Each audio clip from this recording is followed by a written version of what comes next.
최근 3년 동안 러시아하고 우크라이나 전쟁이 있었는데 이제 종전 협상이 시작되었습니다. 오늘 전쟁 이야기부터 시작하는데 2022년 2월 24일이죠. 러시아의 푸틴 대통령이 우크라이나의 비무장화, 비나치화, 그리고 돈바스 지역의 주민을 보호한다는 이름으로 우크라이나를 공격해 들어갔습니다. 원래 러시아는 2014년에 러시아에 있는 크림반도를 공격해서 합병을 했습니다. 한번 지도를 한번 봐보면 여기가 크림반도고 여기가 이렇게 도네츠크, 루안스크라고 말하는 이렇게 돈바스 지역입니다. 저 위쪽이 됐습니다. 이 아까 말한 크림반도는 러시아계가 60%를 차지하고 있기 때문에 계속해서 러시아 그 주민들이 러시아에 합병되기를 원했어요. 그래서 러시아 가서 이렇게 무력으로 이렇게 정복을 해버렸죠. 근데 문제는 아까 위에 남아있던 돈바스 지역입니다. 돈바스 지역도 러시아계가 훨씬 많은데 자기들은 합병을 안 해준다고 자기들이 반군을 만들어서 우크라이나 정규군하고 전쟁을 했어요. 그게 10년 정도 내전이 벌어집니다. 그걸 돈바스 내전이라고 하는데 이 내전이 벌어지고 있으니까 푸틴이 그 러시아 돈바스 지역의 러시아인을 위해서 우크라이나로 전쟁을 이렇게 침략을 해 들어갔습니다. 문제는 뭐냐면 세계 국방력 2위인 러시아가 3일 만에 우크라이나를 다 점령해 버릴 거라고 생각했습니다. 그러면 돈바스 지역만 딱 러시아가 합병해서 끝날 거라고 생각했는데 이 문제는 뭐냐면 러시아가 생각보다는 국방력이 약했어요. 그리고 유럽하고 미국에서 대주는 무기가 너무 강력했습니다. 그것이 끌다 보니까 전쟁이 3년이 돼버렸어요. 3년이 지나다 보니까 유럽과 러시아의 경제는 박살이 났고 무너져 내렸고 우크라이나는 완전히 초토화 돼버리고 말았어요. 지금 중요한 것은 누군가 이 전쟁을 말려서 끝내야 되는데 아무도 끝낼 사람이 없는 겁니다. 저 전쟁이 누가 끝내겠습니까? 끝낼 수가 없어요. 계속해서 무기만 들어가고 죽은 사람만 나오고. 트럼프가 나섰습니다. 트럼프가 나섰는데 양보하라 이렇게 해갖고 해결이 잘 안 돼요. 양보하라. 왜 그러냐면 양보를 못합니다. 땅을. 근데 러시아는 자기가 먼저 침략했는데 그 정도 선에서 땅을 받는 걸로 하고 더 이상 전쟁 배상을 하지 않고 그대로 이렇게 경제 제재를 풀어준다면 자기는 좋다. 근데 문제는 우크라이나입니다. 우크라이나도 땅을 포기하는 것은 포기하는데 뭐가 문제냐면 안전 보장을 해달라, 나토에 가입을 해달라, 이게 이제 쟁점이 되었습니다. 근데 이제 최근에 화를 내고 나갔잖아요. 그래서 미국 트럼프 대통령이 만약 정전 협의서에 협의를 안 하면 무기를 다 지원하지 않고 제공하고 있는 스타링크라는 인터넷을 끊어버리겠다. 제 생각에는 시간의 문제지 우크라이나는 선택의 여지가 없습니다. 무기를 끊으면 러시아하고 지금 현재 전쟁하고 있는 그 전선이 전부를 다 장악해버릴 수도 있는 상황이기 때문입니다. 열강대의 이권 속에서 또 이제 이런 이야기가 있습니다. 만약 평화유지군으로 어느 나라가 올 것인가, 그 유지군, 우크라이나 전쟁이 끝나면 지금 가장 추천되고 있는 게 중국 군대하고 인도 군대라고 합니다. 이제 러시아 쪽은 중국 군대, 그다음에 이쪽 미국 쪽, 서방 쪽에서는 인도 군대가 같이 점령에 들어가서 아마 평화를 유지할 거라고 추측하고 있는, 아직 결정된 건 아니지만 왜 많은 나라들이 또 숟가락을 얹으려고 하냐면 다 전쟁이 끝나고 나면 엄청난 재건, 다시 인프라를 구축하는 재건 사업에 자기 국가의 기업들이 들어가서 사업을 하고 싶기 때문에 많은 나라들이 거기에 참여하고 싶어 합니다. 근데 문제는 우크라이나는 힘이 없어서 열강들의 결정 속에서 아무런 결정권 없이 이제 따라갈 수밖에 없는 그런 처지라는 겁니다. 이런 과정을 보면서 우리나라가 일제강점기 이후에 얄타 회담이라는 회담이 있었어요. 그 회담을 통해서 우리나라의 미래가 결정됩니다. 우리나라와 상관없이 1945년 12월에 요즘 크림반도의 얄타에서 영국의 처칠 수상하고 미국의 루즈벨트 대통령 그리고 소련의 스탈린이 서히 합의를 봤습니다. 남한은 미국이, 북한은 소련이 신탁 통치를 하기로 합의를 봤어요. 근데 이 합의가 지금까지 남북한을 나누게 되는 중요한 이유가 되어버렸어요. 우리의 의지가 아니라 열강들의 생각에 의해서 우리나라의 미래가 결정됐습니다. 다행스러운 것은 이렇게 초토화되었던 나라가 뭐 이런 이야기 하려는 게 아니라 초토화됐던 나라가 지금은 선진국으로 성장할 수 있었습니다. 전 세계에 유례 없이 원조를 받던 나라가 원조하는 나라로 발전한 나라는 전 세계에 우리나라가 유일하다고 합니다. 그렇게 선진국이 되는 건 쉽지 않대요. 근데 우리나라가 선진국이 된 이유에 대해서 이렇게 설명합니다. 운이 좋게, 여기서 운이라고 말하는 세상이 말하는 거고, 우리 믿는 사람들에게 하나님의 은혜로 이렇게 표현하는 겁니다. 운이 좋게 하나님 은혜로 지난 30년 동안 세계화가 우리나라 전 세계적으로 우리나라 세계화란 세계가 하나가 되어서 잘하는 것을 잘 생산해서 다른 지역의 무역을 통해서 부자가 됩시다. 서로 잘 삽시다. 그래서 노동력 좋은 양질의 노동력이 있는 일본, 한국, 중국, 베트남이 공장을 만들어서 물건을 생산하고 그리고 양질의 토지가 있는 우크라이나, 아르헨티나, 미국도 좋은데 그런 나라에서 농산물 생산해서 전 세계에 무역을 하고 그다음에 석유나 자원이 많이 나는 중동, 러시아, 브라질에서는 자원을 생산해서 전 세계에 공급하고 유럽과 미국은 선진 기술과 금융으로 전 세계의 돈을 이렇게 흡수하는 그런 구조를 짰어요. 그 바람에 수출이 자유로우니까 대한민국이 그 수출을 통해서 엄청난 부를 축적하게 됐습니다. 문제는 30년 이후에 지금 벌어지고 있는 세계 현상은 반세계화, 거꾸로 갑니다. 무슨 말이에요? 반세계화란 미국에 시작됐죠. 관세를 통해서 수출을 막는 겁니다. 수출을 들어오려고 하면 많은 돈을 세금을 내야 돼. 25%, 30%, 40%. 물건을 팔기가 어려운 거예요. 그래서 지금 추구하고 있는 반세계화는 자국에서 생산하고 자국에 소비하는 구조로 전 세계가 지금 현재 급속히 바뀌어가고 있다는 겁니다. 근데 수출로 먹고 살았던 우리나라는 어떻게 될까요? 우리나라는 이제 깝깝하죠.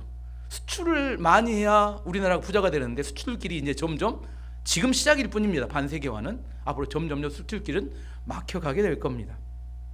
우리나라 국민들은 이렇게 생각해요. 경기가 안 좋다. 이 경기가 안 좋다는 말은 무슨 말이에요? 앞으로 경기가 좋아진다, 안 좋아진다? 좋아진 것을 생각하고 경기 안 좋다 하잖아요. 근데 실제로는 경기가 안 좋아지는 게 아니라 가난해지고 있다고 이야기합니다. 가난해지고 있다. 경기가 좋아질 가능성이 별로 없다고 이야기합니다. 왜냐하면 우리나라 대기업이 관세 장벽을 세우니까 우리나라의 공장을 짓지 않고 공장을 다 어디 지어요? 미국과 유럽에 지어버리니까 공장을 짓는데 그 나라의 젊은이들은 취직할 자리가 있지만 우리나라는 더 이상 젊은이들이 취직할 자리가 없어요. 공장이 있으면 그 주변에 이게 식당부터 시작해서 많은 자영업자들이 먹고 살게 되는데 자영업자들이 먹고 살 만한 주변에 상가가 만들어질 가능성이 없습니다. 광주에 최근에 공장 지어진 거 혹시 여러분 보셨어요? 공장 지어진 거 오래됐어요. 예전에 김대중 대통령이 있을 때 삼성역이 지어져도 이제 점점 빠져나가요. 왜? 기아 하나 이렇게, 그다음 금호 타이어 이 정도 지금 몇십 년 전 그게 그대로 유지될 뿐입니다. 왜요? 우리나라 대기업들은 지금 다 어디 가서 공장을 져요? 유럽 아니면 미국에 공장을 짓기 때문에 그곳에는 인건비가 점점 상승하며 너무너무 이렇게 일자리가 많지만 우리나라는 젊은이들이 일할 자리가 없어진다는 겁니다. 우리나라 이런 상황에서 우크라이나처럼 되지 않으려면 어떻게 해야 될까 요즘 제가 묵상하고 생각해 보는 거. 미국의 부통령인 제이디 벤스가 독일에 가서 미넨 안보회의 때 유럽 정상들에게 이런 이야기를 했습니다. 지금 유럽의 민주주의는 미국의 자유민주주의와 다른 길을 걷는 것 같다. 굳이 다른 길을 걷는 유럽을 미국이 돈을 들여서 군대를 주둔시키며 지켜줄 필요가 있겠느냐. 이제 너희들이 국방비를 많이 내서 너네 나라는 너네가 지켜라 이렇게 이야기를 했어요. 지금 유럽은 1% 미만, GDP 1% 미만의 국방비로 거의 미국이 도와서 주둔해서 러시아로부터 지켜주고 있는 군대를 다 빼겠다는 이야기입니다. 우리나라는 GDP의 2.7%인데 61조인데 우리는 5% 올리면 한 50조를 더 내야 돼요. 우리나라 1년 예산이 700조인데 50조를 더 국방 예산을 세워야 5%가 됩니다. 근데 벤스 부통령이 이야기할 때 유럽 민주주의가 어떤 이런 예를 들었어요. 그가 그 회의에서 이야기할 때 영국에서 낙태 시술소가 있어요. 낙태 시술소가 있고 낙태하는 사람들이 줄 서서 들어갈 때 밖에서 일부의 믿는 사람들이겠죠. 무건으로 함께 모여서 기도를 했습니다. 근데 경찰이 와서 무건으로 기도하는 사람들을 다 잡아가서 처벌을 했습니다. 벤스가 이야기합니다. 이것은 표현의 자유를 침해하는 거다. 독일에서 어느 집에서 어느 가정에서 반페미니즘 동영상을 인터넷에 올렸어요. 근데 경찰이 그 집을 가정을 급습해서 그들을 데려가서 체벌을 했습니다. 이것은 표현의 자유를 조회하는 거다. 무슨 말이냐면 유럽은 지금 기독교의 복음을 전하지 못하게 하고 기독교 사상을 전하는 것도 불법이고 낙태와 동성애, 페미니즘을 반대하면 그것도 처벌하는 그것을 소수의 인권이라는 이름으로 민주주의라고 그들이 이야기하고 있기 때문에 미국에서 생각하는 민주주의와는 다르다. 그렇다면 우리가 굳이 돈 들여서 유럽을 지켜줄 필요가 있겠느냐, 이런 이야기를 했다는 겁니다. 만약 트럼프와 미국 행정부가 우리나라에 와서 주한미군을 놓고 곧 올 거라고 생각하는데 놓고 이야기를 합니다. 주한미군을 우리나라에 주둔시킬 만한 이유가 있겠느냐? 둘 중에 하나겠지. 돈 더 많이 내라. 한 10배 정도 더 많이 내라고 한다는데, 아니면 그만한 보존할 만한 가치가 있겠죠. 제 생각에는 이 우크라이나를 보면서 혹시 남북한 전쟁이 터지면 미국 우리나라 지켜줄까요? 거기에 대해서는 내가 이번 보면서 확신할 수는 없겠구나. 열강의 이익을 따라서 얼마든지 다른 선택이 될 수 있겠구나. 동맹이라고 지켜주는 그런 시대는 아닌 것에 대해서 알 수 있게 됩니다. 국방비를 많이 내든지 너네 스스로 지키든지, 아니면 미국이 생각하는 자유민주주의의 가치와 같은 결을 가든지, 소수의 인권이란 이름으로 동성애, 마약이 독버섯처럼 자랄 수 있는 환경을 제공하는 것을 하지 말라는 겁니다. 기독교 정신의 부활을 이야기합니다. 우리나라가 1970년대 엄청난 기독교의 부흥이 있었습니다. 비약적으로 성장했고, 이렇게 성장했던 한국 교회는 해외 선교에 전심을 했어요. 많은 선교사들이 해외로 파송됐습니다. 그래서 미국에 이어서 두 번째로 많은 선교사를 파송했고, 교회들마다 엄청난 선교 헌금으로 전 세계 선교를 후원했습니다. 미국에 있는 크리스찬들, 미국에 있는 지도자들이 한국을 볼 때 째까는 나라인데, 그들이 가지고 있는 기독교, 전 세계 기독교에 대한 헌신도와 전 세계 기독교에 대한 이렇게 섬기는 정도는 그 적은 나라의 크기가 아니라 미국 다음으로 지대했기 때문에 한국 교회만 보더라도 보존할 만한 충분한 가치가 있었습니다. 제 생각에는. 지금은 어떤가요? 우리 한국이 하나님께서 미국이 아니라 하나님께서 보존할 만한 가치가 있는 나라인가? 지금 미국에서는 동맹도 동맹 아닌 거 이게 상관없잖아요. 무슨 말이냐면, 이 사람이 우리와 같은 생각인가? 진짜로 같은 생각을 나눌 수 있는 사람이라면 인가? 아니면 등에 빨대만 꽂고 같은 무늬를 가지고 이 사람 피면 빨아먹을 것인가? 이것에 대해서 이렇게 살펴보고 있다는 겁니다. 근데 이 이야기는 제 생각에 이렇게 생각이 돼요. 하나님께서 과연 대한민국을 보존할 가치가 있는 나라로 생각하시는 걸까? 하나님께서 우리에게 뭘 원하시는 걸까? 겉모습이 아니라, 형식이 아니라 진짜 진심에서 나오는 하나님을 섬기기 때문에 보존할 만한 가치가 있다고 생각할 때 보존이 될 수 있다고 저는 믿습니다. 이게 참 쉽지 않고 어려운 숙제 같은 이야기입니다. 전 세계는 이전에 좌우 이념으로 나눠졌던 시대가 아니라 자국의 이익을 따라서 얼마든지 바뀔 수 있는 그런 시대가 되었기 때문입니다. 이제 서론은 이 정도 하고 본론으로 들어가면, 오늘 본문의 문제는 우상 신전에 바쳐졌던 고기에 관한 문제입니다. 요즘은 소고기, 돼지고기, 닭고기 흔한 시대예요. 근데 우리가 어렸을 때만 해도 고기 먹는 기회는 매우 드물었습니다. 언제 고기 먹어요? 설날 떡국에, 아니면 특별히 누구 생일에 이렇게 고기 먹지, 고기 먹는 거 쉽지 않았어요. 근데 고린도 지역에서도 고기를 먹는 건 쉽지 않았습니다. 고기는 비싼 이렇게 부자들의 음식이었죠. 근데 시장에서 파는 고기에 일반 고기는 너무 비싸니까 성전의 우상 선전에서 바쳐졌던 고기들이 일부가 시장으로 흘러 들어와서 일반 고기가 섞여져서 좀 싼 가격에 고기가 팔렸습니다. 이 우상에 바쳐졌던 고기와 일반 고기가 섞여진 시장에서 파는 고기를 교회를 다니는 믿는 성도들이 먹어도 되느냐, 먹어도 되지 않느냐로 교회가 심각한 논쟁이 벌어졌어요. 먹어도 된다고 생각하는 사람들은 이런 생각이었습니다. 우상은 허상이고, 우상은 우리 욕망의 투영이고, 우상은 실제 존재하는 신이 아니기 때문에 하나님에 비하면 아무것도 아닌 존재이기 때문에 우상에게 재물이 바쳐졌다고 해서 그것이 뭔 대수냐, 믿음으로 그냥 먹으면 아무 상관없지, 이런 생각을 한 사람들은 먹어도 괜찮다, 이렇게 생각하는 사람들이 있었습니다. 4절에서 6절까지 말씀 봐보시면, 그러므로 우상의 재물을 먹는 일에 대하여는 우리가 우상은 세상에 아무것도 아니며 또한 하나님은 한 분밖에 없는 줄 아노라. 비록 하늘에나 땅에나 신이라고 불리는 자가 있어 많은 신과 많은 주가 있으나 그러나 우리에게는 한 하나님 곧 아버지가 계시니 만물이 그에게서 났고 우리도 그를 위하여 있고 또한 한 주 예수 그리스도께서 계시니 만물이 그로 말미암고 우리도 그로 말미암아 있느니라. 오직 하나님만 유일한 하나님이시고 예수님만이 만물의 주인 되신다. 우상 하찮은 그것들하고 비교가 되지 않기 때문에 이렇게 아는 지식이 아니라 이렇게 믿기 때문에 우상의 제물 아무리 먹어도 괜찮아 이렇게 생각하는 사람이 있었고, 두 번째는 우상 숭배, 우상 신전을 오랫동안 출입했던 사람들에게는 믿음이 연약해서 이제 막 변화됐던 사람들에게는 우상에게 바쳐진 고기는 특별한 영적인 의미가 있다 이렇게 생각했다는 거예요. 무슨 말이냐면 우리나라도 제사를 지내고 나면 음복이라는 거 있잖아요. 음복 아시죠? 얼굴 표정이 변하면 먹어보신 분들인데 음복이 뭐예요? 제사 지내고 나면 거기 드렸던 술과 이렇게 음식들을 함께 나눠 먹는 거죠. 예, 근데 함께 나눠 먹는 건데 그냥 함께 음식만 먹는 게 아니라 음복은 그 한자로 해석하면 마실 복입니다. 그것을 먹으면 복이 들어 복을 마신다 이런 개념이에요. 무슨 말이냐면 영적인 의미가 있는 겁니다. 제사에 바쳐지는 음식을 먹게 되면 그 조상신이든지 그 어떤 우상이든지 그 우상이 복을 준다 이런 개념으로 음식을 먹는 거기 때문에 뭐요? 우상 신전에 자주 다녔던 사람들은 뭐라고 생각해요? 우상에게 바쳐졌던 음식 고기를 먹으면 이 우상에게 영향을 받는 거다 이런 생각이 있기 때문에 뭐라고 생각해요? 우상에 바쳐진 제물은 먹으면 안 된다 이렇게 생각하고 이야기를 했다는 겁니다. 7절 말씀 보시면,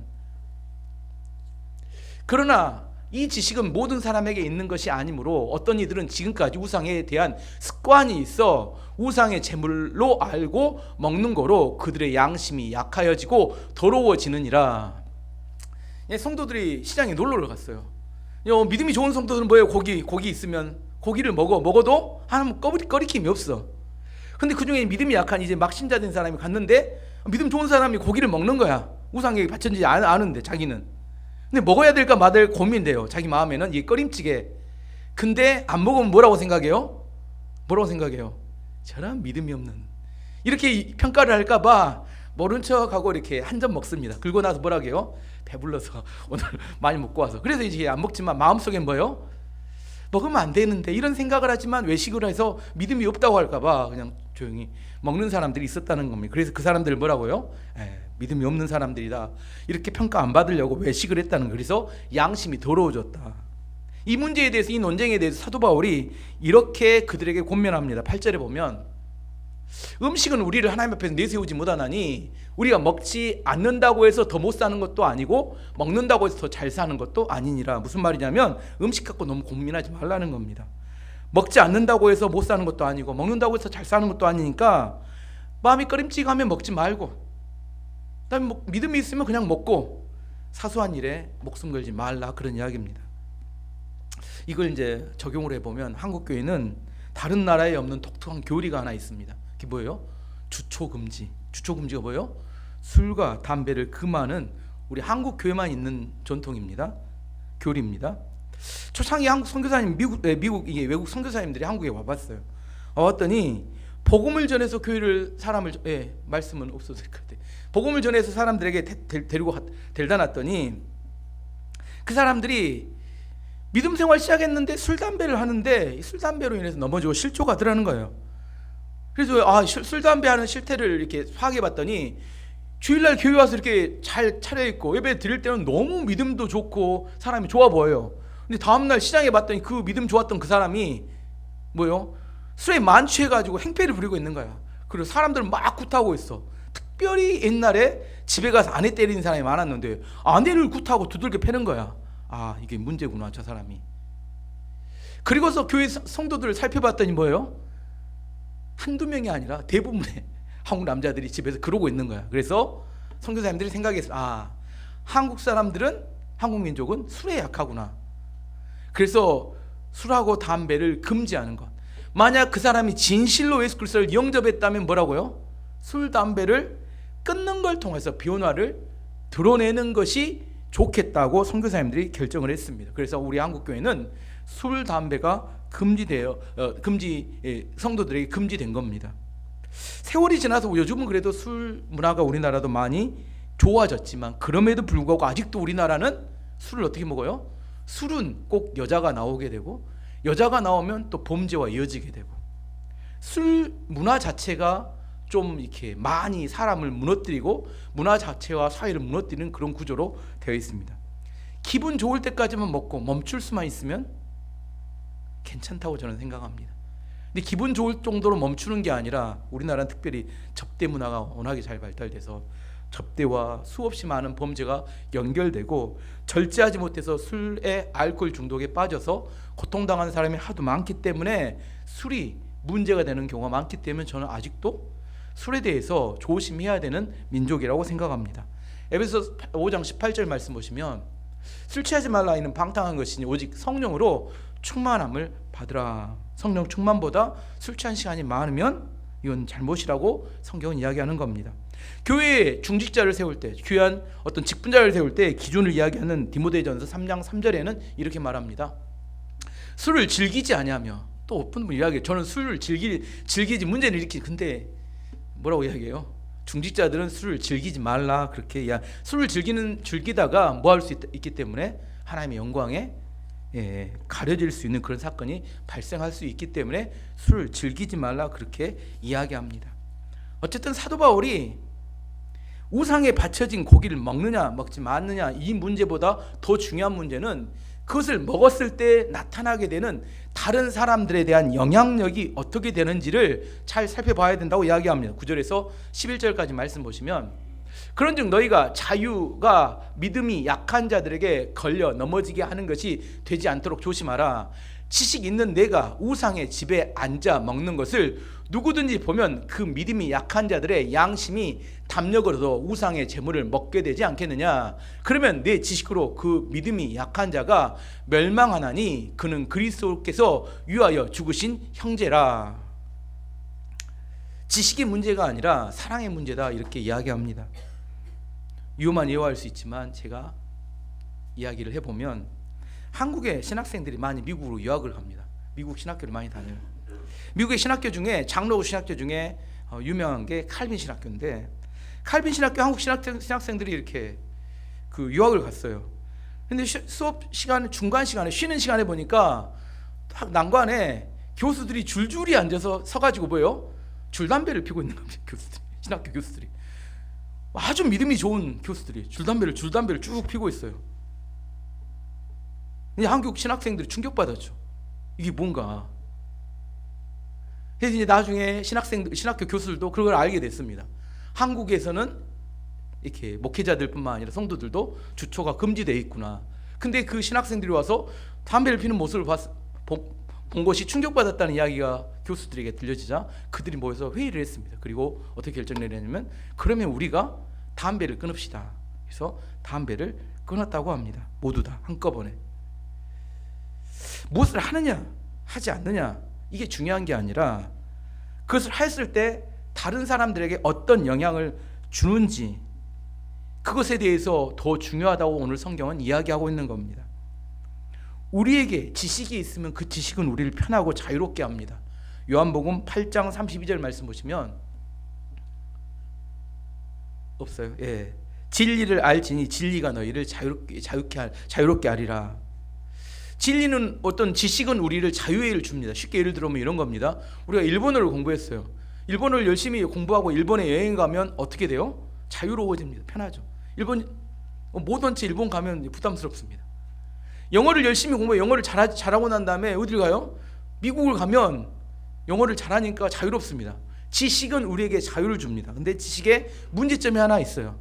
지식을 알게 되면 지식이 사람의 옳고 그름을 판단하는 판단의 기준이 되어 있기 때문에 사람을 자꾸 판단하게 되다 보면 지식은 우리를 교만하게 만듭니다. 근데 지식이 충분해서 판단할 능력이 되면 좋은데 몇 가지 알고 있는 지식을 가지고 사람을 판단하게 되면 큰 오류에 빠지게 된다는 겁니다. 그래서 우리가 가지고 있는 지식이 온전한지 온전하지 않은지는 어떻게 알 수 있냐면 현장에 들어가 보면 알 수 있습니다.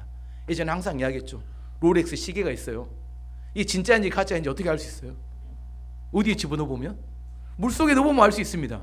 우리가 알고 있는 그것이 그 지식이 진짜인지 아닌지 가짜인지는 어떻게 하면 알아요? 현장에 들어가 보면 압니다. 실제 적용해 보면 우리가 살아가는 현장에 집어넣어봤을 때 이게 효과가 있으면 진짜고 아니면 효과가 없어요. 말짱 헛겁니다. 그러면 그것은 지식에 머물 뿐입니다. 현장에 들어가면 진짜 어렵고 힘듭니다. 그래서 우리 현장에 들어가 보면 뭐가 우리 안에 이게 세 가지 체액이 흐른다고 합니다. 땀이 흐르고 피가 흐르고 눈물이 흐르고, 땀과 피와 눈물이 흘러서 그 지식이 우리의 삶의 열매가 될 때까지 그 과정을 거쳐야 그게 진짜 우리의 지식이 되고 능력이 될 수 있습니다. 상 곱하기 9는 27입니다. 예전에 들었던 이유인데 어떤 바보가 상 곱하기 9가 26이라고 몇이라고요?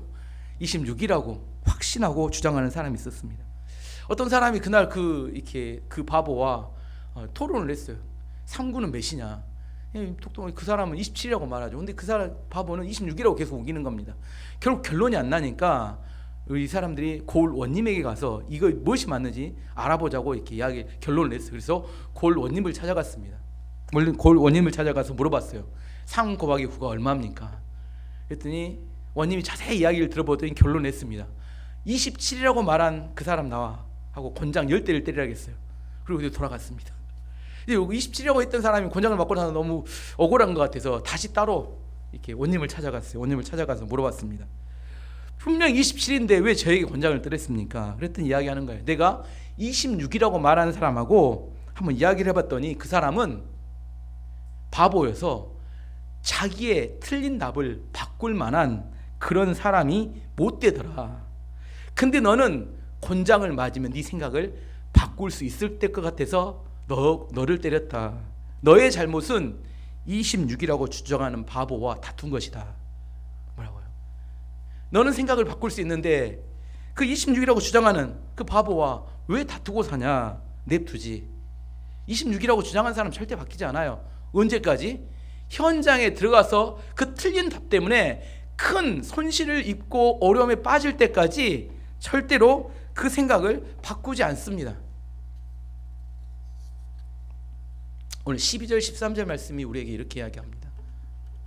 이같이 너희 형제에게 죄를 지어 그 약한 양심을 상하게 하는 것이 곧 그리스도에게 죄를 짓는 것이니라. 그러므로 만일 음식이 내 형제를 실족하게 한다면 나는 영원히 고기를 먹지 아니하여 내 형제를 실족하지 않게 하리라. 만약 사도 바울이 먹느냐 안 먹느냐 이게 중요한 게 아니라 이걸 먹었을 때 실족하는 형제가 있다면 나는 차라리 그 고기를 영원히 끊겠다. 먹는 것이 가능하지만 나는 먹지 않는 것이 훨씬 더 실제 삶에서 열매를 맺는다면 나는 먹지 않는 것을 나는 결정하겠다. 제가 생각해 봤어요. 술을 끊는 것과 고기를 끊는 것 어느 게 더 쉬울까요? 고기 끊는 것도 쉽지 않습니다. 이게 우리가 말마다 먹는 음식중 고기가 얼마나 많은데 고기를 끊어라 이것도 쉽지 않은데 사도 바울은 나는 그렇다면 고기를 끊어서 채식주의자가 되겠다 이렇게 이야기하는 겁니다. 오늘 말씀 결론을 맺도록 하겠습니다. 지금 이 시대는 눈에 보이는 외적인 걸로 사람을 속이는 시대입니다. 겉모습은 그럴싸하지만 가짜가 너무 많습니다. 가짜 교회, 이단을 말합니다. 가짜 목사, 가짜 성도, 가짜 지도자, 가짜 음식, 가짜 학위. 어떤 게 진짜고 어떤 게 가짜인지는 어떻게 하면 알 수 있다고요? 현장에 집어넣어보면 알 수 있습니다.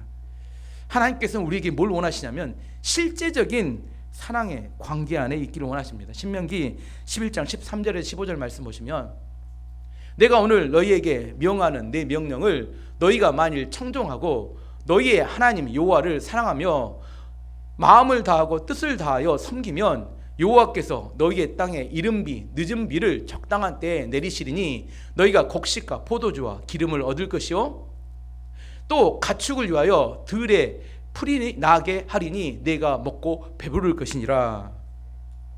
이른 비와 늦은 비에 축복이 필요합니다. 곡식과 포도주와 기름의 축복이 필요합니다. 근데 어떤 사람에게 준다고 말씀하셨냐면 하나님을 사랑하여 마음을 다하고 뜻을 다하여 하나님을 섬기는 그에게 준다는 겁니다. 형식적으로 관계를 맺는 게 아니라 진짜 마음을 다하여 하나님과 실질적인 관계 안에 있을 때 하나님께서 그에게 축복하시고 은혜를 베푸신다고 말씀하시는 겁니다. 자, 참 우크라이나 전쟁부터 시작했죠. 한국 교회가 남북한이 분단되어 있는 이 상황에서 보존되고 유지될 수 있을까? 앞으로 한국의 미래는 어떻게 될까? 점점 반세계화의 시대 가운데 이제 점점점 힘들어지고 어려운 때가 다가오고 있는데 어떻게 하면 이겨낼 수 있을까?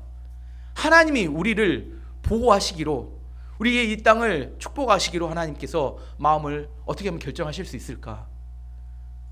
실질적인 하나님과의 사랑의 관계에 들어갈 때 하나님이 그런 결정을 할 수 있을 것 같아요. 한국 교회는 지금 너무 많이 부족합니다. 정말 예전에 아무것도 없을 때 하나님을 붙들고 나아갔던 그때가 다시 회복되어야 합니다. 이 모습 이대로는 제 생각에도 미국도 지켜주지 않을 뿐더러 한국도, 하나님도 이 나라를 지켜야 되나 많이 고민이 될 것 같아요. 다시 아무것도 아닌 교회입니다. 아무것도 아닌 성도들이에요. 하지만 우리의 눈물의 기도가 보이지 않는 곳에서 하나님이 듣고 계시면 그 눈물의 기도가 한 방울 한 방울이 하나님께 상달되고 하나님의 마음을 움직이고 이 나라를 지키는 이유가 될 거라고 저는 믿습니다. 여러분의 가정이 평안하고 이 나라가 평안할 수 있도록 우리가 기도에 헌신하고 함께 하나님께 그 하나님을 사랑하는 그런 믿음의 교회가 되기를 축원합니다.